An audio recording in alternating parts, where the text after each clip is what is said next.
Hi, I'm Marty Grisani, and this is The Marty Grisani Show. As a full-time real estate investor and business owner, I have a real fascination of finding the key principles for business success and personal development. This show is a reflection of my personal mission to find out what truly makes somebody successful in business and in life. We will find tools and tactics that they've used to reach those levels. If you're the type of person who is not satisfied with average and you have a hunger for learning that will never cease, this show is for you. Welcome to the show. Yeah, being introduced by Nick. See, this is the beautiful thing about having like a thought leadership type program. I won't even call it a program, just, hey, I like doing this, so I want to tell people about it type program, right? And we're talking about real estate. And the person that introduced us, right, is a really good guy, Nick Torpy. And I didn't know him from Adam. I didn't know him at all.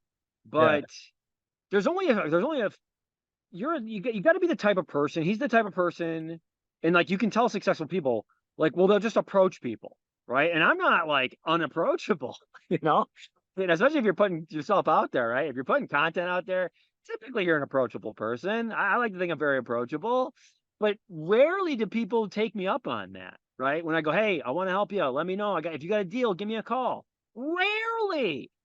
I mean, Matt, how many times have people called you?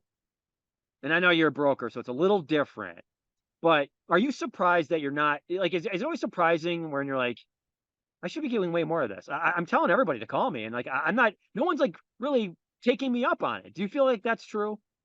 Yeah, it's interesting because I thought about that like 2 days ago, and because I put it out there as much as anybody, man, and I've been doing this for a long time, and I think it's a cool thing to talk about. So one, this is my thought process. I know that I'm really good at what I do. I know that I can analyze and talk real estate with anybody and be as creative and have all these resources. And so I know that I'm willing to help. But this was my conclusion. I shouldn't have the expectation that all things need to flow through me. Even though I know that I can bring value there and I want to, I feel like I just have to look at it like it is what it is, and I got to go get busier myself because I'd love people to bring me deals and it'd be easy and they would get a lot of value out of it. But at the end of the day, you just really can't ever rely on anybody other than yourself, and you got to just go get it and just do it yourself. That was my conclusion. Yeah, that's true. I'm with you. That's fair. But doesn't it just drive you bananas when someone else is like, yeah, I brought this to, so-and-so for some help. It's like, you're in my group. Yeah. Come to me. Come to Papa. Especially when, they're losing money, and it's like, dude, but you just got to be smart, right? Like I have buddies that specialize in cars. And like in my mind, I would be I don't even know the word. I'd be an idiot to go buy a car. Me too. And not talk to my buddy because that's what he does. But some people just, I don't know, man. They don't think like that. They want to do it on their own. I'm a big believer. One of my big passions is in this space, most of us that are entrepreneurial and investment focused, we have the same goals. Like on a financial term, we're trying to get financial freedom through cash flow from real estate. But way too many of us are competing. It's like, if we could just team up and not have to own all the deals. I don't want to own any deals on my own, honestly. I want to have partners because there's so much that is involved, as you know. But too many of us are competing for the same goal. And there's not a lot of people that are very serious about this and committed, and just get around those people and just team up. Like we're raising money on a 8-plex that we're doing in Corpus Christi. And a couple guys are like, hey, I want to throw in these 2 houses as equity and be part of the deal. Awesome, right? I think we need to do more of that. And we all get cash flow. We all get efficiency of scale. It can't happen for everybody in the world, but there's like a movement that I want to be a part of where we just team up and we stop competing and we get cash flow through real estate and have no ego about it. That's beautiful. It's crazy to me that more people are like skeptical of partnerships. Like I'll tell you what, and I think you are the same. I can just tell. I trust first type guy. Like give me like I will trust you 100% until you give me a reason not to, right? Even if even if I barely know you, if I can just kind of get a sense that we're on the same wavelengths, right? That I trust you 100% until you give me a reason not to. Not I don't trust you at all until you give me a reason to trust you. I don't do that. Like I'm all about partnerships. I'm always like, yo, bring it in. Let's see how we can figure it out. Hey, because there's only so much time, and I don't need to be the guy. I don't need to be the guy in every deal. I don't need to be the captain of every deal. Can I add value when I am? Yeah, absolutely. But I see what you're saying, but I saw you kind of going, I don't know if I trust everybody every time I see him. Is that what are your thoughts there? You're like, Um, what did I say? Like, tell me what I said. you didn't say anything. I just saw you kind of go, meh, but maybe Oh, not. no, it's no, I have a lot of thoughts. I mean, Go ahead. I feel like one, I mean, at the core, I'm a Christian, and I believe this is what I believe is that we're all sinners. None of us are perfect, and I think that so many people in real estate are so. I love what you're saying, but I think so many people are so quick to judge people and to write people off, and everybody, at least in my experience, they're so fast to talk about like this guy does business this way. Like, be careful. And I'm like, stop talking about everybody. We're out of high school, one, but also none of us are perfect. We all make mistakes. And I have made my mistakes and I'm not perfect. But so many people write people off so quickly and they're like, I've heard it like that person's dead to me, or I'm never going to, and like, my opinion, like, so you never messed up, you're ready to cast the first stone type deal. We get better, we learn, we improve. You find people that you want in your foxhole, you have forgiveness. And yes, yeah, I'm with you on the trust. And the partnership, I think the challenge is like, it's a huge deal. In a real partnership, like you really want to, get aligned. When you're owning real estate, that is a partnership, but you own an asset that brings in rent. You're not like making all these decisions all the time, unless you're doing like larger multifamily deals. But I just feel like a lot of people think about these things in a worldly view, and I've made my mistakes. I've had people write me off. I've probably said I've written other people off, or I definitely have. But I feel like it's like in this business, we just like want to see all the people that like have big names. It's like we can't wait till we see a lawsuit in this person's name. Like we love it, and we share it on Facebook and all this stuff, and like it's kind of a side tangent in a sense, but it's like, man, like have forgiveness, get aligned. Let's all be, but let's improve and grow together financially, spiritually, physically. Let's just get in the corner and do good work. Like we buy properties and we're not trying to like get the most rent we possibly can and like be these difficult landlords. We're just trying to make it all work.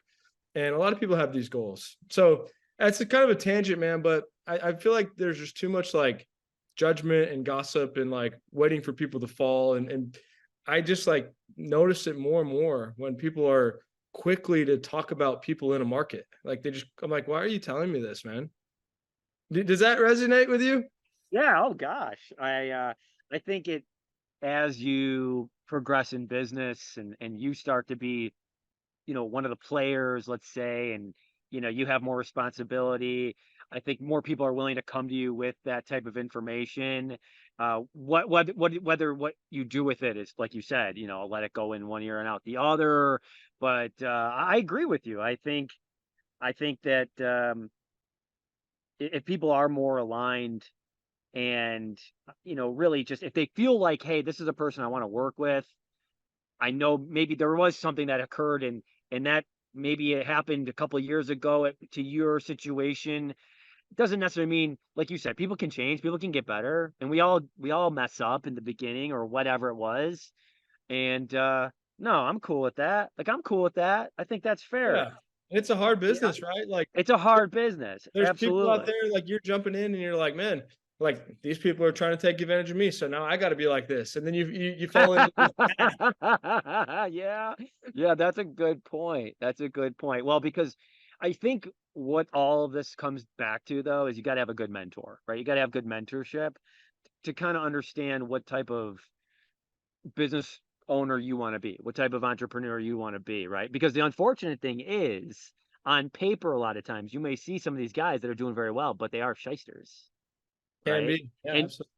right, and maybe internally they're in hell, right? Maybe their family life stinks, but when you see, whoa, got a big office, got a big car, got a big life, looks pretty cool, but they're, they're maybe not aligned with maybe what your faith is and all these different things that you really think you hold very near and dear. So that can get tough, and I can see how people can maybe go, hey, I learned from this guy, this is how I'm going to be, or I learned from this girl, this how. So I think having the right mentors is critical. I don't know, do you think that, like, did you have a lot of good mentors, or did you have some bad mentors? And Uh, those help too. no, yeah, dude.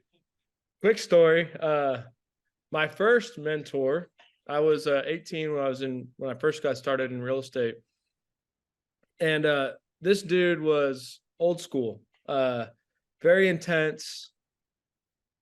Every conversation you take notes on everything everybody says. You create your real estate file in a folder, and you create the folder this way. You put the hole punch here, you take the notes here. You deliver the option check to title personally. But I loved it, right? Like, I was like, man, this guy was, old school, man. So like, the racist for sure, sexist, like all these things. And I kind of just like put up with it, because I'm sitting there like, I'm gonna just learn. And he would belittle me, but I was learning. I was asking a lot of questions, and he was good at what he did. So in that sense, like, I appreciated what I was able to learn, but it was the mentality and the approach was you can look at that and want to be the opposite. But Oh you can, yeah. so to your point, like a bad mentor, but a good mentor mostly. But I don't really as much, although I know I should nowadays. I like talk and look up to and get advice from as many people as I can. So in that sense, I got tons of mentors. But there's nobody that like I'm actively like, as far as real estate goes, spiritually, yes, but in real estate, it's more just like studying. Like, I really look up to a guy named Trammell Crow, if you know who that is. Yeah, I was going to ask you, actually, we can kind of pivot to this, which is, what's the Trammell Crow method? Yeah, so Trammell Crow was a developer in Dallas, Okay. and there's a really good book, Master Builder. And when you look at commercial real estate, at least in Texas, a lot of the brokerages branched off of him. And I can send you this. I have this document of like 30 pages, because they basically started developing in Dallas, industrial warehouses, and then they grew all over the world. But his approach was, I'm going to be able to develop in all these cities, but I'm going to have partners. Like, I'm not going to just own the company and everybody works for me. I'm going to have a Trammell Crow partner in Houston, one in Austin, one in Dallas, one in Spain, France, like wherever. And it's back to this, like, a lot of these subconsciously kind of stuck with me to come to the vision today, is like, let's team up, right? And so he would have people that he owned real estate with all over the world, and they were true owners with him, and they were like the local market expert. Mm. And just most businesses don't operate like that. And so I like that idea. I like the idea of taking that and doing that with every single real estate agent. We have 145 or so real estate agents with our brokerage, and look at every single one of those people as a built-in partner that don't work for us, but with us. So that was a big takeaway from Trammell. But the notes that I have are lessons that they learned from the market crash, that he had all of his people that worked with him write, what would you have done differently? And they put it all in a packet, and it's pretty cool. Yeah, I can't wait. Send that over. That sounds amazing. It is I gold, mean, man. it, It's it, it gold. changed your life, obviously. Yeah, like subconsciously. I mean, I've always like liked that idea, but then I realized like, oh, that's kind of where I'm going. But and so we own a lot of properties, a lot of different partners. I'm quick to partner, just like you said, like quick to see the best in people. And I just think there's a niche and an aspect of real estate that doesn't really get touched or focused on, which is like, if I would have had somebody like me, or with this idea 10 years ago, I'd own so many more properties, but I went the hard way of working at these brokerages, running into these deals, working at a commercial retail brokerage and finding a great multifamily deal, and them saying like, we don't do that. And I'm like, yeah, but like, this is a steal. And, having to pass on it. Now looking back, like, man, I could have got that done. But there's the education, the mentors. And so I feel like there's a lot of people that are deal finders that are putting in the work that honestly real estate agents should be doing. Like, real estate agents should be cold calling and door knocking, and instead they didn't. And so it left this whole niche for wholesalers. And these people are hustling and they're finding, a deal. They want to make $10,000 wholesale fee. They want to make another $10,000 wholesale fee. Then they want to buy their first property. I'm like, hey, why don't you just buy that deal that you have right now with us and not make the fee, but get the ownership? Because that's really the value. I mean, if you're going to be in the real estate business and flipping or wholesaling the whole time, you can have a good business, but you're not getting the benefits of real estate. Like, you just have another job in a lot of ways. And so I just think there's this niche, man, where it's back to what I said earlier. We can team up, we can buy together. And I'm trying hard to like build a lot of good relationships, just like this with you. Hopefully it's like, all right, now you find a good guy in a whole nother part of the country, Trammell Crow style, and let's go do some deals, right? And let's keep building it. I'm in 100%. I think it's a great way of doing it. I think, look, I'm never going to be the expert in Dallas, Fort Worth. You're never going to be the expert in Rochester, New York, right? Or upstate New York. And you don't want to be. And I don't want to be the expert where you are.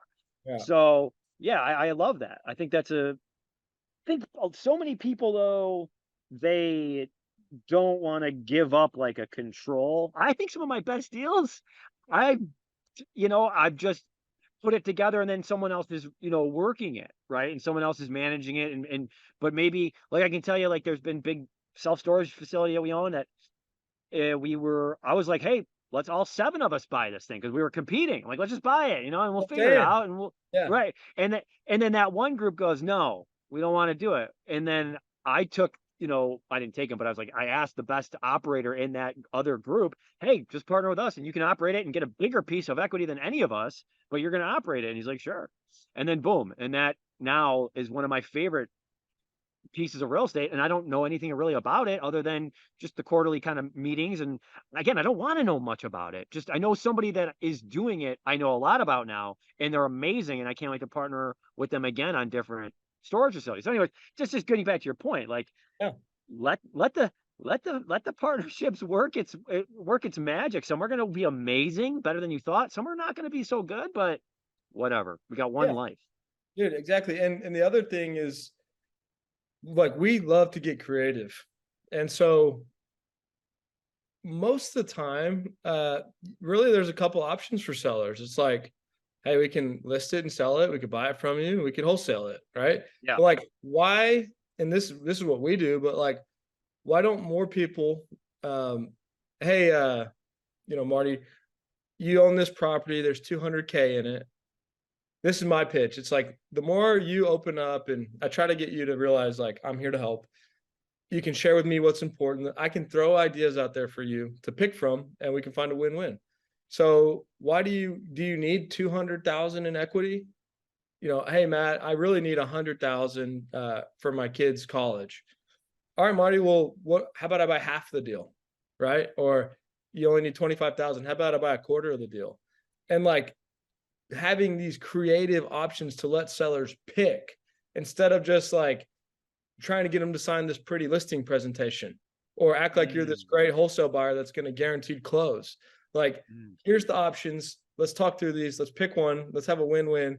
That's just become so much funner from an entrepreneur, real estate agent, broker, investor of like, hey, I'm not worried about you picking between me or the agent that's coming next. I'm just hoping I can cater an option to you. And like, dude, I still think there's options that I haven't even thought of that exists. There's so many people get into these boxes of real estate, like earnest money needs to be this much, option money needs to be this much, closing timeline needs to be this.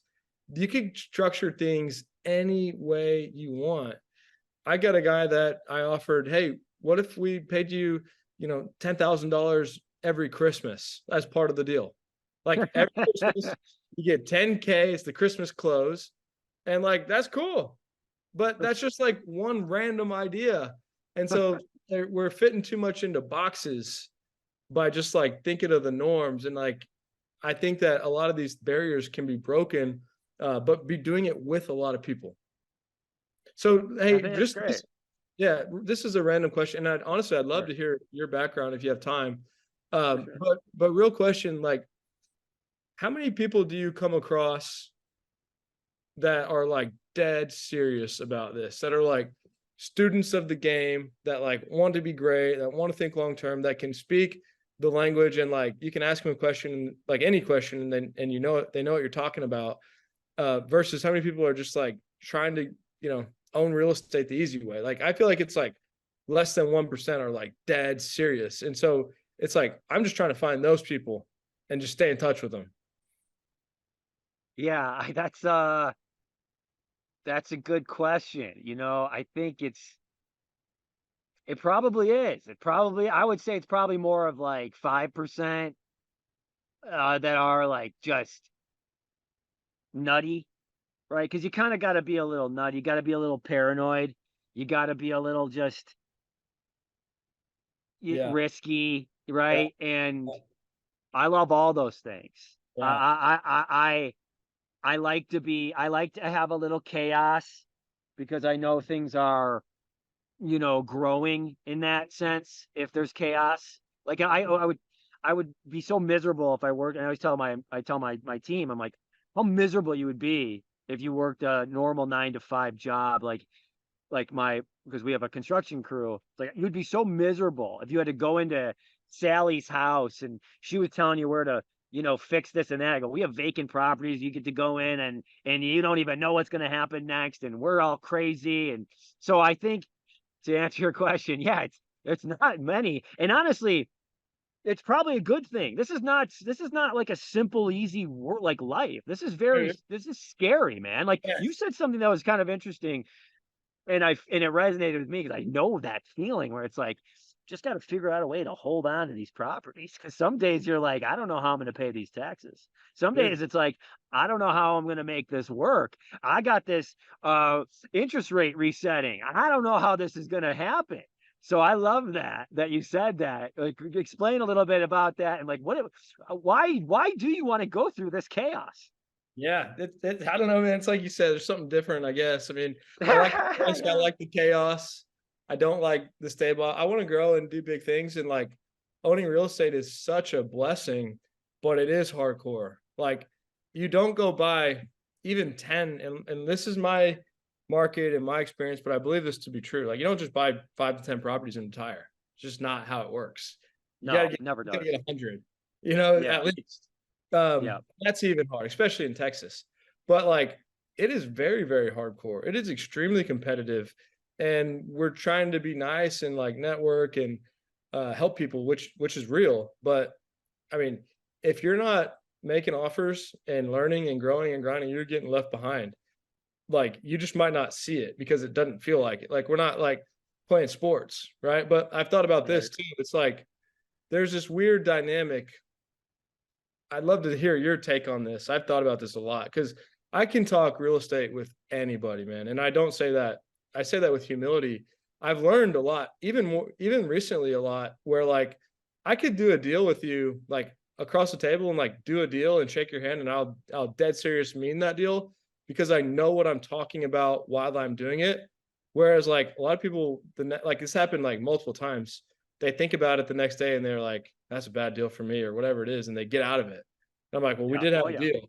But the point was, and I have to be better in like asking them more questions and understanding what's more important, and also like get them to sign something right then. But like in football, like for example, right? Like if you're the New England Patriots, and the cornerback on the other team is his ankle's hurt, like you're throwing at that guy every single play. Yeah, no doubt. And like, we celebrate that, right? Yeah. Like, oh yeah. That's like a great thing. But in real estate, like, if I know 10,000 times more about real estate than you do, and I get a great deal and I take advantage of you, like we don't celebrate that. And, right. Right. But Right. like, Well, what is, maybe not out loud, but yeah, you don't. but like, what is the difference? Like the football thing is real life. It's money. That dude that hurt his ankles, who knows, maybe be out of the league or not have a job. Who knows? But like, we love it in sports, but like in business, there's a negative stigma. I get that there's people that do it really, really wrong. Like I'm not talking about, faking signatures and fraud, but like having knowledge and being better at it is an advantage that a lot of people like look down upon because it's money and business, but it is the same thing. Do you following what I'm saying? I'm following exactly what you're saying, and I'm one of the people that's saying nothing makes me happier than when someone else was in that property and I got it and they didn't. Yeah. Right? That's what amps me up. Yeah. Like if we're competing for a deal and they choose me or they choose, me and my, our company, hell yeah, I'm celebrating that. Yeah, no, it's more of because you're right, we don't talk about that. No one talks about that, but that's the truth, right? That's like what the real is. Right. And there is that like, hey, you got your peers that you have camaraderie with at a meetup, and you're like, oh yeah, nice listing, da da da da da. But it should drive you bananas. It should drive you nuts. It should make you feel bad that other person got that, because that's what. And again, it shouldn't. I'm not saying that is healthy, okay, but in this business, in this world that we live in, that's the stuff that motivates you. Like, you just got that, oh my God, I got to work way harder. Right. And that's good. That's good. You want that. Like, you want your team, I'm sure your agents, like if somebody's got a great listing and your team's like, you should be like, dude, why aren't you guys getting these? This is insane. Like, you guys got to go way harder. Like, I could get this listing in my sleep. Like, what are you doing? Right. And those are things that let me ask you this. Do people just have it or they don't? Is it one of those? I do think so, actually. I really do. Sad to say, but it's the truth, right? Yeah, I don't know. I've thought about that a lot. Like, I've tried to, every now and then you can like maybe get somebody to get it, but the people that have always really got it, that I've like mentored in a sense, they were gonna get it regardless, and they were just around Oh me. yeah, yeah. And because they get it quickly. Like when people get it quickly, you're like, yeah, all right, this is resonating. And then there's other people who are like, dude, I've been trying to help you for 5 years and you hadn't done anything. Like, yeah, maybe 1 in 100 of them will. But yeah, I do think so. Honestly, it's a different deal. Real estate's when you're really in it deeply, like it's hardcore, man. It's so hardcore. And you get in with banks and all this stuff, like these bankers, they act like they're your best friend one day, and then the next day they're not, and you got to know that. And it's super, super competitive and cutthroat. And I guess that's the thing, is like, I'm just trying to stop competing with the people that are like us, I guess. It's like, right. Hey, we get it. So let's just team up. Let's not, team up with people that are just acting like they want to be serious. Like you can learn. And the cool thing though, is there's so many aspects of real estate. So, I read this book that you'd probably really like. It was called Hunting in a Farmer's World. And, we're hunters, right? And we should embrace that. And so certain people are farmers. And I think in our world, like you think of a farmer as like weak or bad, but like, no, it's like, we need the farmers. Cause we go, oh yeah, you can't, asset management and running these spreadsheets and all this stuff, that's needed, right? But there's other people that need to go bring the deals in. So my point was like, you might have or not have the hunter thing. That's probably the real thing, but you also could have the spreadsheet, asset management, analysis, CPA, and all of those things can come into play in real estate as part of a team. Yeah. So important. Yeah, they're all equally important, but at the same time, the hunter, like someone's got to bring in the new business, right? Like someone's got to be like I always tell my team, Matt, I always tell them, like, like my sales consultants, my sales team, my virtual assistants, right? I always tell them, you are the most critical piece. You are the most important part of this company. And I let them know in front of everybody, I go, you're more important than me because you are the initial handshake to this company. You are that first line. And because their job's so tough, right? Cold calling is tough.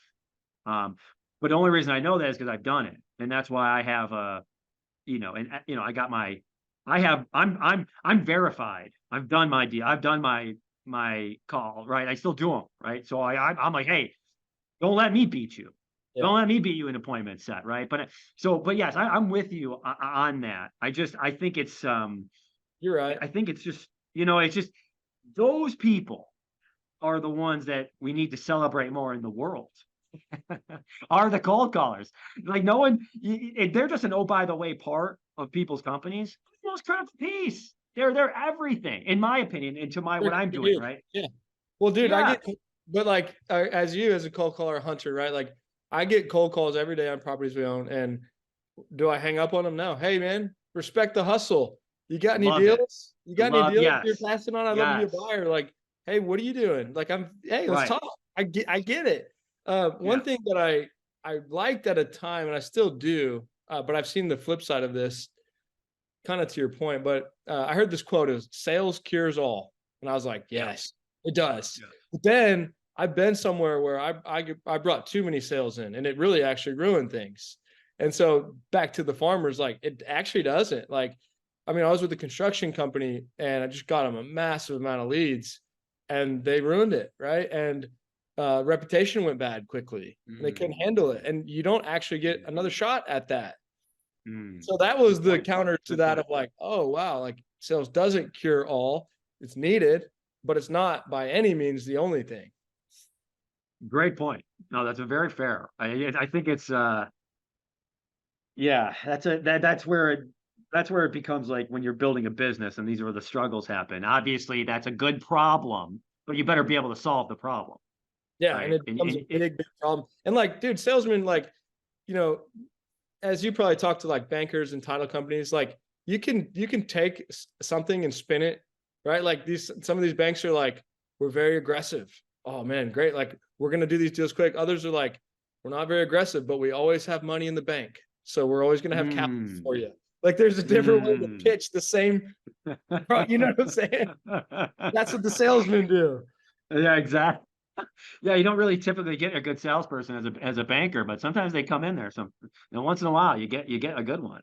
Yeah, but like every title company's got their pitch on why they're better, and you're like, man, yeah. So that's where you got to be careful with sales because you can if you're a fast thinker and quick talker, you can be good at it, but you got to be able to stand by what you're talking about at the end of the day.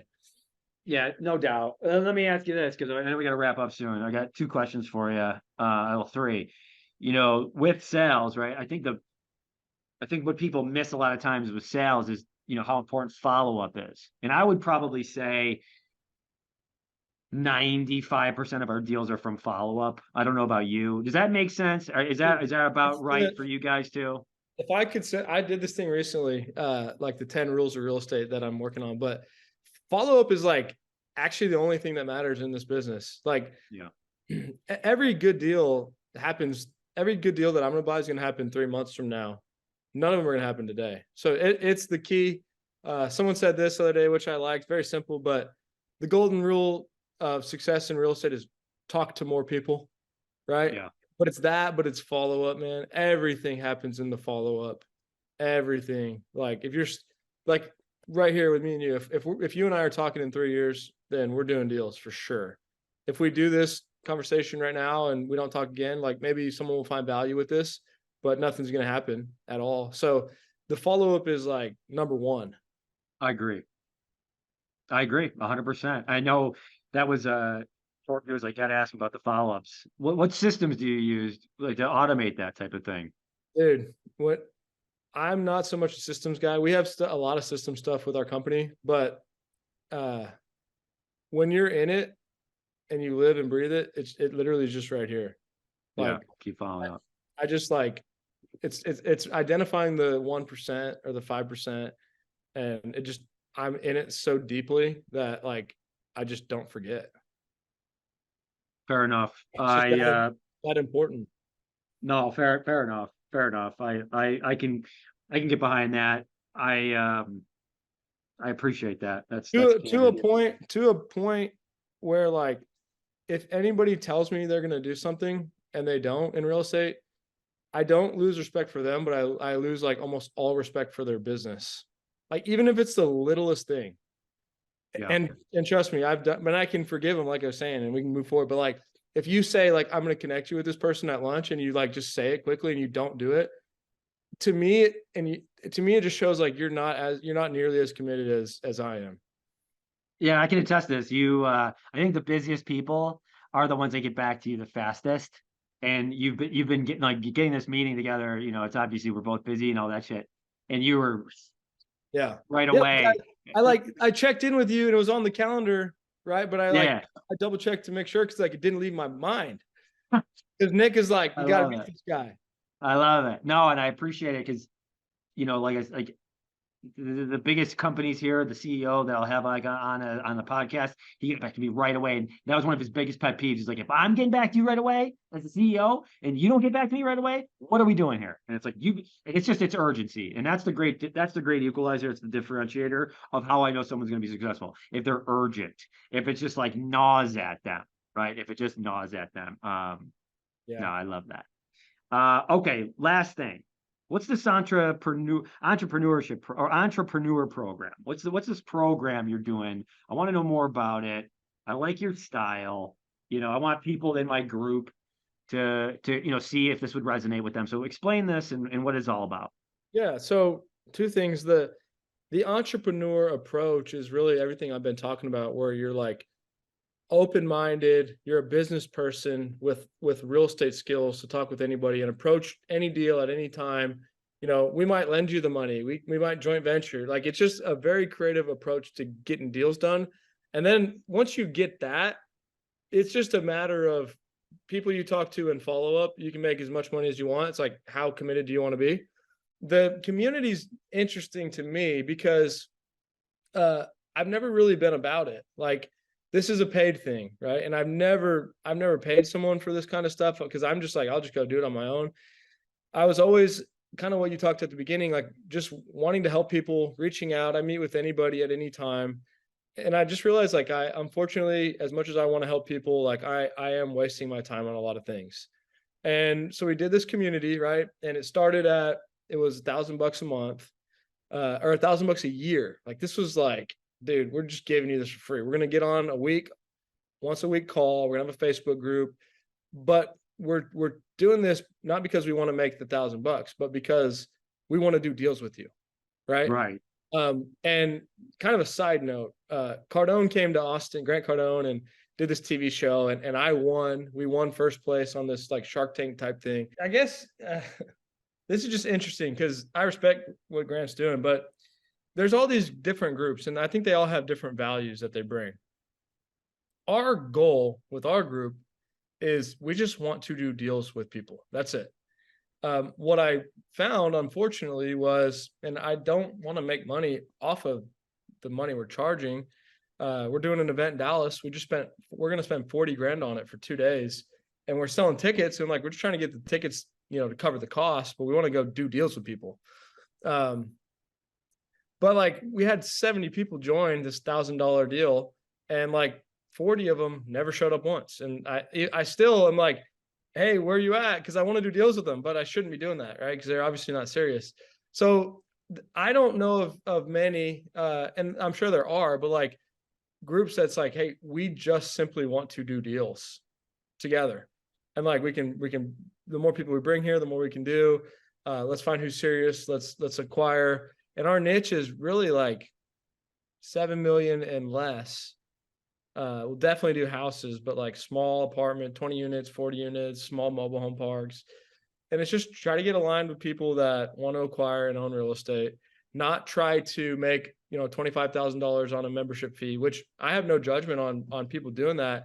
Everyone has different values, right? But our money to be made through this group is through deals. So that's the goal. I love it. Yeah. I And love so it. Well, I it's think in the that's a book. beautiful way of doing it. I think that's a beautiful way of doing it. And I don't think people do that enough.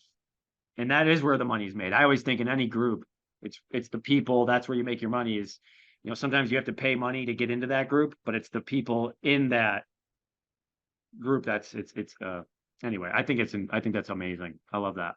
Yeah, thank you.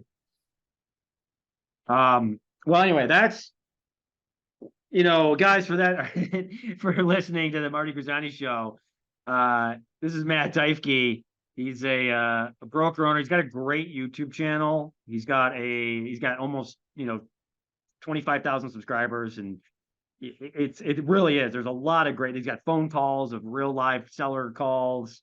They're doing something different. I like it. I think they give a lot of information that typically, you probably would have to be an agent in his brokership to even get. So I think a lot of value. What's the YouTube channel? Where can people get in touch with you? Because I really like what you got going on. Yeah, no, I really appreciate that. I'd love to get to know you more and do deals, but we're easy. The company's called Teifke Real Estate.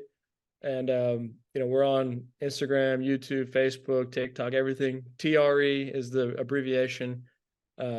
We're in Austin, Dallas, Houston, Corpus Christi, San Antonio, and we're looking for partners, man, Trammell Crow style, all over the country.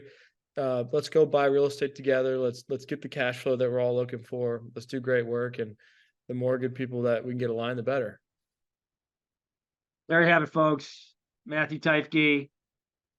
Appreciate you, brother. Thanks for coming on. Yeah. This is I think we should probably do another one of these. Maybe, come on. Yeah, we'll do it. Talk about you next time. You come on ours. Yeah. Anytime. I appreciate you, man. Thanks for coming on. It really was a lot of fun. Thank you, nice man. meeting you. You too. All right, brother. Take care.